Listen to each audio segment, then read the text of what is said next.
আসসালামু আলাইকুম। চলে আসলাম আপনাদের মাঝে নতুন একটি ব্লগ নিয়ে। আজকের ব্লগটি খুবই মজার। কারণ আমার ছোট্ট, ছোট্ট সেই সোনামণিগুলোর মোটামুটি ভ্যাকসিনের সময় হয়ে গেল। তাই ছোট বোনকে নিয়ে বের হয়ে পড়লাম, যাত্রা শুরু করলাম। আমি হচ্ছে আমার বাচ্চাগুলোকে একটা ছোট্ট ঝুড়ির মধ্যে আ বক্সিং করে নিচ্ছি। যদিও হচ্ছে একটার মধ্যে সবার জায়গা হচ্ছিল না, একটু কষ্ট হচ্ছিল। তারপরেও কিছু করার ছিল না। আসলে এর আগে কখনো ভ্যাকসিন করানো হয় নাই। ওদের এটাই ফার্স্ট ভ্যাকসিন। এর মধ্যে কালো ঢুকতে চাচ্ছিল না কারণ ও বন্ধ জায়গাটা পছন্দ করে না। আর ওদের জন্য এটা খুব নতুন ছিল। তো ছোট বোন পারতেছিল না, সাথে আমিও ট্রাই করতেছিলাম। তো ওরা এমনভাবে তাকাইতেছিল মনে হচ্ছে ওদেরকে কোথায় যেন বন্দি করে নিয়ে যাওয়া হবে। আমার ওদেরকে দেখে খুব বেশি মায়া লাগতেছিল। কিন্তু কিছু করার নাই কারণ সারাদিন খোলামেলা অবস্থায় থাকে তো, দৌড়াদৌড়ি করে, খেলাধুলা করে। তো আমরা সবাই ওদেরকে নিয়ে বের হয়ে পড়লাম। অলরেডি ছোট বোন হচ্ছে ওকেই দিলাম হাতে। আমি নিতে চেয়েছিলাম কিন্তু আমাকে বলতেছে, ভাইয়া তুমি নিতে পারবা না। আমরা একটি রিক্সা ডেকে নিলাম। রিক্সার উপরে উঠে অলরেডি রওনা পথে।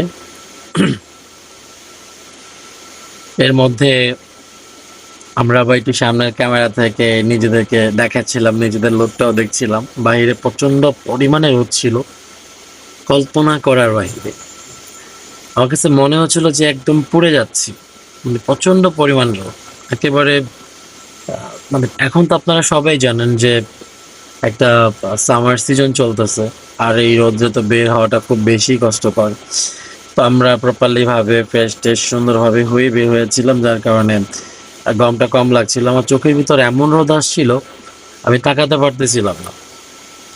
তো লোকেশনটা আমি একটু বলে দিই, লোকেশনটা হচ্ছে শনি একরা।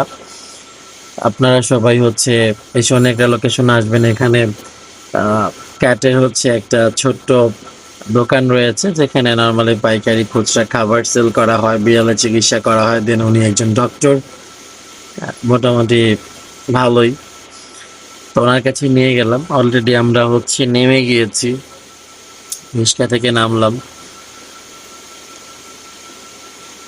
ছোট বোন হচ্ছে নেমে গেল। তো পুরোটা রাস্তা ওর কাছে বিড়ালটা ছিল।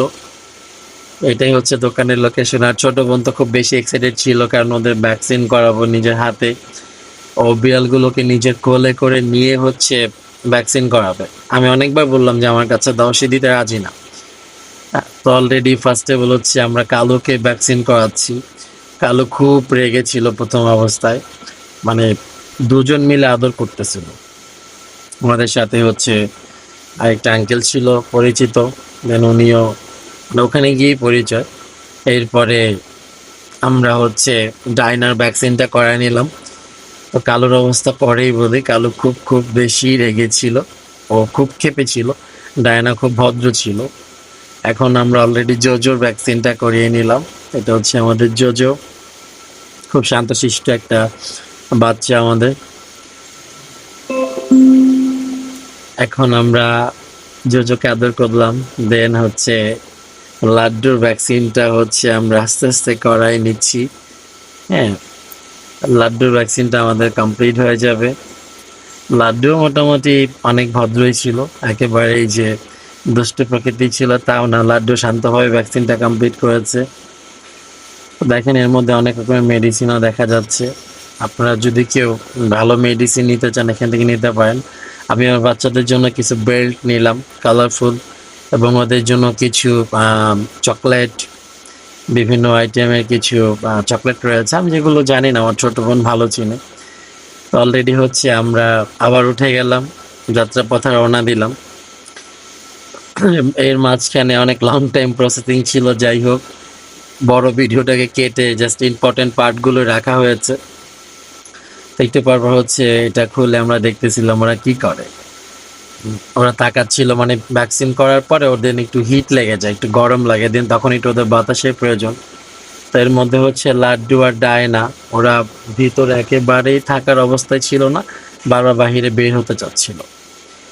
আর ছোট বোন বারবার বলতেছিল, ভাইয়া প্রচন্ড গরম লাগতেছে, আমার থেকে ওদের বেশি গরম লাগতেছে। তা আমিও আরেকবার একটু খুলে দেখার চেষ্টা করলাম। আসলে তখন বাতাস লাগতেছিল যেন ওদের গায়ে একটু বাতাস লাগে। যাই হোক, আমাদের ব্লগটা আজকে এই পর্যন্তই। সবাই ভালো থাকবেন। আল্লাহ হাফেজ, টাটা।